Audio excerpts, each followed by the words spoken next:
आज का हमारा जो प्रश्न है वो क्लास 10 के बुक से लिया गया है। तो इसमें दिया गया है कि यदि किसी एपी के तीसरे और 9वें पद क्रमशः 4 और ऋण 8 हैं तो इसका कौन सा पद शून्य होगा।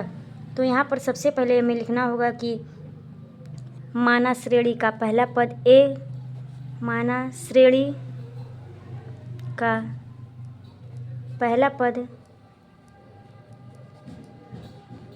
ए और सर्वांतर हम जो है डी मानते हैं, तो लिखेंगे सर्वांतर डी।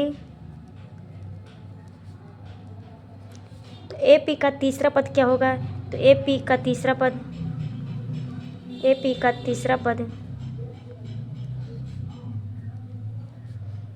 A3 बराबर A + 2D तथा नौवां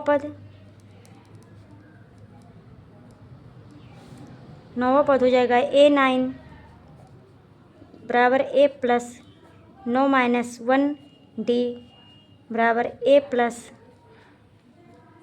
8D। तब प्रश्नानुसार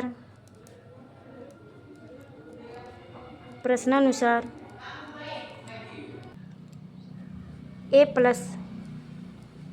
2D बराबर 4, A + 8D बराबर -8, यानी हमारा पहला समीकरण ये रहेगा और दूसरा समीकरण ये रहेगा।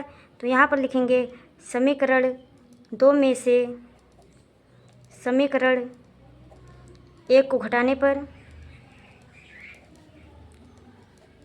तब हम जो 2 में से 1 को घटाएंगे तो सबसे पहले हम लिखेंगे A + 8D बराबर -8 और नीचे लिखेंगे A + 2D बराबर 4।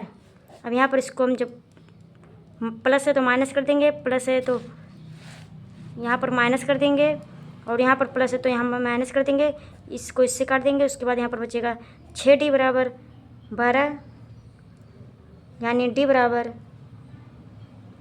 2। अब यहाँ पर D बराबर 2 आया है।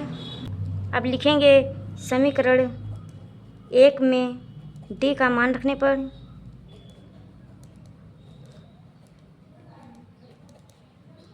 तो समीकरण 1 हमारा ये वाला है, तो इसी में हमें जो है D का मान रखना है और D का मान आया है -2।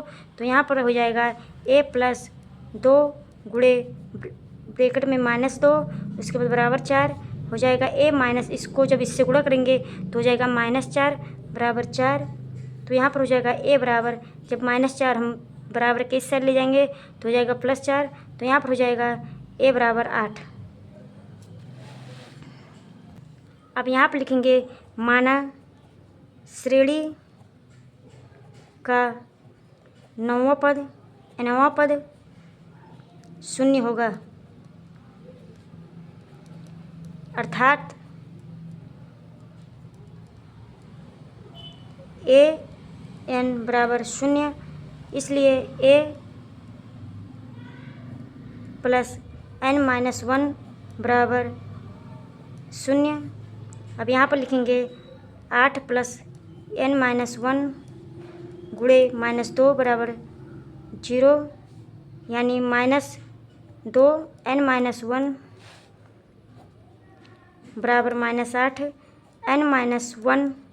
अब इसको जब हम इधर लाएंगे तो हो जाएगा यहाँ पर भाग में, तो हो जाएगा 2 × 4 = 8, यानी N बराबर 5। ये अतः दी गई AP का 5वां पद जो है वो शून्य होगा।